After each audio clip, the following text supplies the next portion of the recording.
আসসালামু আলাইকুম ওয়ারাহমাতুল্লাহ। ভারতীয় উপমহাদেশ একটি ভূখণ্ড যেখানে হাজার হাজার বছর ধরে বিকাশ ঘটেছে সভ্যতার। তবে 1947 সালের 15ই আগস্ট ভারতীয় উপমহাদেশ বিভক্ত হয়ে সৃষ্টি হলো নতুন দুটি আলাদা রাষ্ট্র, ভারত ও পাকিস্তান। এবং 1971 সালে এক রক্তক্ষয়ী যুদ্ধের মাধ্যমে পাকিস্তান থেকে বিভক্ত হয়ে সৃষ্টি হলো আমাদের বাংলাদেশ। এই বিভাজন শুধুমাত্র ভৌগোলিক কারণেই হয়নি, এটি ছিল রক্তক্ষয়ী, বেদনাদায়ক এবং ইতিহাসের একটি গুরুত্বপূর্ণ ঘটনা। আজ আমরা বাংলাদেশের ইতিহাস জানার লক্ষ্যে ভারতীয় উপমহাদেশে এই বিভাজন সম্পর্কে জানব ইনশাআল্লাহ।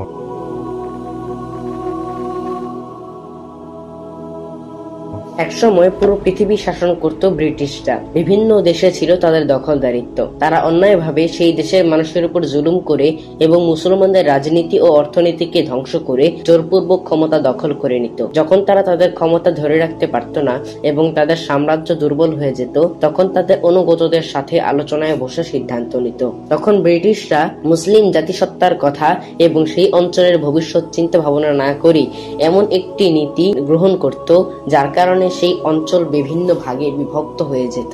ফিলিস্তিন এবং ভারতের ক্ষেত্রে তারা এই একই নীতি অনুসরণ করেছে। ব্রিটিশরা 1757 সালে পলাশির যুদ্ধে জয়লাভের মাধ্যমে ভারতীয় উপমহাদেশে তাদের আধিপত্য বিস্তার করে। তারপর পরবর্তী 200 বছরে তারা হিন্দু ও মুসলমানদের মাঝে বিভেদ সৃষ্টি করে শাসন চালিয়ে যায়। 1857 সালের সিপাহী বিদ্রোহের পর এই বিভেদ আরো গভীর হয়ে থাকে। 1906 সালে ঢাকায় নবাব সলিমুল্লাহ, আগা খান, ওয়াকারুল মুলক প্রমুখের নেতৃত্বে অল ইন্ডিয়া মুসলিম লীগ প্রতিষ্ঠিত করা হয়, যার মূল লক্ষ্যই ছিল মুসলমানদের রাজনৈতিক অধিকার নিশ্চিত করা। 1940 সালে সুস্পষ্টভাবেই লাহোর প্রস্তাবে মুসলমানদের জন্য একটি আলাদা রাষ্ট্রের দাবি জানানো হয়। দ্বিতীয় বিশ্বযুদ্ধের পর ব্রিটিশরা দুর্বল হয়ে পড়ে। মহাত্মা গান্ধী, মোহাম্মদ আলী জিন্নাহ এবং সুভাষ চন্দ্র বসুর মতো নেতারা স্বাধীনতার দাবিতে মেতে ওঠেন।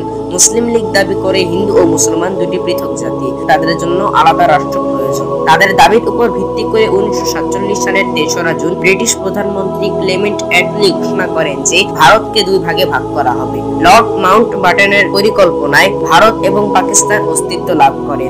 14ই আগস্ট পাকিস্তান এবং 15ই আগস্ট ভারত স্বাধীনতা লাভ করে। কিন্তু এই বিভাজনের ফলে হিন্দু ও মুসলমান দাঙ্গা শুরু হয়, যেখানে প্রায় 10 লক্ষ মানুষ নিহত হয় এবং 1,50,00,000 মানুষ তাদের ঘরবাড়ি ছেড়ে পালাতে বাধ্য হয়।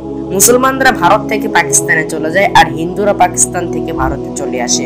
এই বিশাল জনগোষ্ঠীর স্থানান্তর ছিল ইতিহাসের অন্যতম বৃহৎ মানব অভিবাসন। এই উদ্বাস্তুদের অনেকেই পথিমধ্যে সহিংসতার শিকার হয় এবং হাজার হাজার মানুষ প্রাণ হারায়। বিভাজনের প্রভাবে লাখ লাখ মানুষ তাদের জন্মভূমি ছেড়ে যেতে বাধ্য হয়। ধর্মীয় সহিংসতার কারণে ভারত পাকিস্তান সম্পর্কের ভিত্তি নড়বড়ে হয়ে যায়। এর সাথে সৃষ্টি হয় কাশ্মীর ইস্যু, যা আজও ভারত ও পাকিস্তানের মধ্যে সংঘাতের একটি বিশেষ কারণ।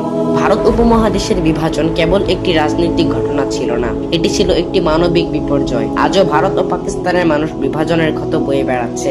তবে ইতিহাস থেকে শিক্ষা নিয়ে আমাদের ভবিষ্যৎকে আরো শান্তিপূর্ণ করার চেষ্টা করা উচিত।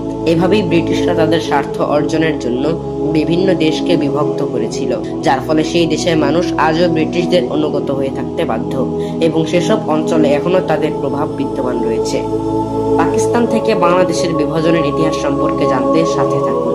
বিদায় নিচ্ছি। আসসালামু আলাইকুম ওয়া রাহমাতুল্লাহি ওয়া বারাকাতুহু।